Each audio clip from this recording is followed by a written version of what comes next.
ئێران لە بەردەم تووڕەی ترامپ و خەڵکی برسیدا. ئایا ئەمریکا و ئیسرائیل گورزی سەربازی لە ئێران دەوەشێنن؟ 47 ساڵ لەمەوبەر 1 ملیۆن هاوڵاتی لە تارانی پایتەخت و بە وتنەوەی مەرگ بەر ئەمریکا، مەرگ بەر سەهیۆنیست هاتبوونە سەر شەقام. بەڵام ئێستا و دوای ئەو ماوەیە بە ملیۆنان کەسی تر هاتوونەتە هەمان مەیدان و هاوار دەکەن مەرگ بەر خامنەیی، مەرگ بەر جمهوری ئیسلامی. گۆڕانکاریەکان چاوەڕوان نەکراون، جگا لە کاسبکار و خەڵکە ئاساییەکە تەنانەت ئەندامانی سوپا و هێزە ئەمنیەکانیش لە تاوان و لە برساندا هاتوونەتە شەقام و هوتاف دژی ئەو ڕژەمە دەڵێنەوە کە بۆتە هۆکاری زەلیلبوونیان. خەڵکی ئێران وەکو خۆیان دەڵێن شۆڕشی ئەمجارەیان شۆڕشی نانە. ناڕەزایەتیەکان ئێران هەر تەنها بە خۆپێشاندانەوە نەوەستاون، بەڵکو چەند ڕۆژێکە پێیناوەتە قۆناغێکی تەواو مەترسیدار تا ڕووبەڕووبوونەوەی ڕاستەوخۆی خۆپێشاندەرانە لەلایەن دەسەڵاتە ئەمنی و عەسکەریەکە. هەر بۆیە لە 3 ڕۆژی ڕابردوودا زۆرترین شەهید و بریندار و دەستگیرکراو هەبوون.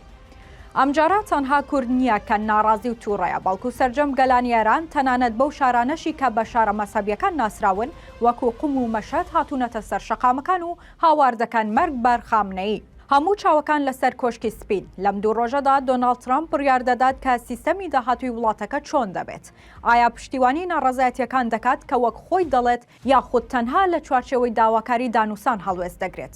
بەڵام زۆربەی چاودێرانی سیاسی دەڵێن ئیدی کار لە کار ترازاوە و ئەمجارە گەڕانەوە بۆ دواوە نییە، بەتایبەت کە دۆخی ئەمجارە تەواو جودا و جیاوازە و ڕژێمەکانی سووریا و لوبنان و ڤەنەزوێلا نەماون. نەتانیاهۆ دوێنێ گوتی ئیدی لە ناوچەکە سیستەمی تیرۆر نامێنێت کە مەبەستی ئێران بووە و گوتی ڕژێمی مەلاکان بە تەواوی ئاسایشی ناوچەکەیان تێکداوە. هەر بۆیە ئەمجارە گەڕانەوە بۆ خاڵی پێشوو نییە و دەبێت ئایندەی ناوچەکە گرنگی کراو بێت لە تیرۆر.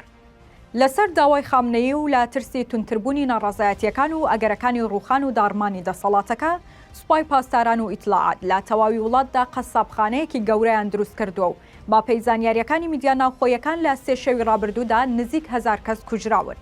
تەواوی خزمەتگوزاریەکان لە شارەکان بڕدراون، هێڵی ئاسمانی و خزمەتگوزاری گشتی و گواستنەوە و فڕۆکەخانەکان و تەواوی دەوامی زانکۆ و قوتابخانەکان وەستێنراون و هێڵەکانی ئینتەرنەتیش بە تەواوی پچڕێنراون بە ئامانجی نەگەیشتنە دەرەوەی وێنەی کوشتاری خەڵکە سڤیلەکە.